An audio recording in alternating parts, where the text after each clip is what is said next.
हो गई थी। तो स्क्रीन पर आप देख सकते हैं इस तरह कुछ मट्टी मट्टी इकट्ठी हो गई थी और खाना काबा दह गया था। फिर काफ़ी अरसा इसी तरह रहा और फिर अल्लाह ताला ने हज़रत जिब्राइल अलैहिस्सलाम को हज़रत इब्राहीम अलैहिस्सलाम के पास खाना काबा बनाने का हुक्म देकर भेजा।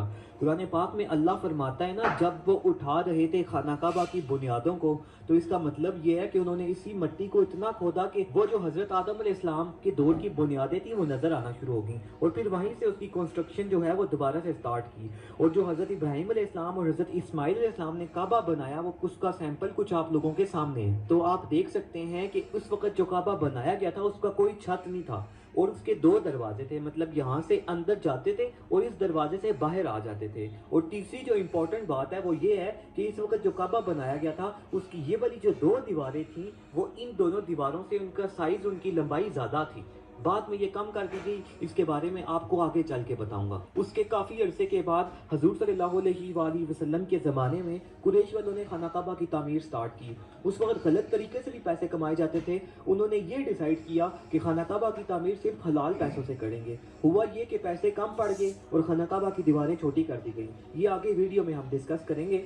और जब खाना काबा की दीवारें हजर अस्वद तक पहुंची तो कुरैश के सरदार आपस में लड़ना शुरू हो गए कि कौन हजर अस्वद को काबा में लगाएगा। तो स्क्रीन पे आप देख सकते हैं कुछ लोग बने हुए हैं और उन्होंने एक चादर को पकड़ा हुआ है। तो हजूर सल्लल्लाहु अलैहि वसल्लम ने ये कहा कि हजर अस्वद को एक चादर में रख के उसको पकड़ ले, और सब सरदारों ने चादर को पकड़ लिया। जब वो चादर को काबा के पास लेकर आए तो हजूर सल्लल्लाहु अलैहि वसल्लम ने अपने हाथों से हजर अस्वद को काबा में लगाया। ओके, अब मैं आपको खाना काबा के 14 सीक्रेट्स के साथ इनकी हिस्ट्री बताता हूँ। सबसे पहले आप देख सकते हैं हिजरा अस्वद, ये पत्थर और मुकाम इब्राहिम पे जो पत्थर है, ये दोनों पत्थर जन्नत से आए हैं। इसी पत्थर से तवाफ शुरू किया जाता है और इसी पत्थर पे तवाफ खत्म किया जाता है। बहुत सारे हजारों लोगों ने, अंबिया कराम, इवन के हमारे प्यारे नबी सल्लल्लाहु अलैहि वसल्लम ने इस मुबारक पत्थर पर अपने होंठ मुबारक रखे हैं। हदीस में आता है कि शुरू में ये पत्थर दूध की तरह सफेद रंग का था, फिर लोगों के गुनाहों की वजह से ये काला हो गया। जो जरूरी बात है वो ये है,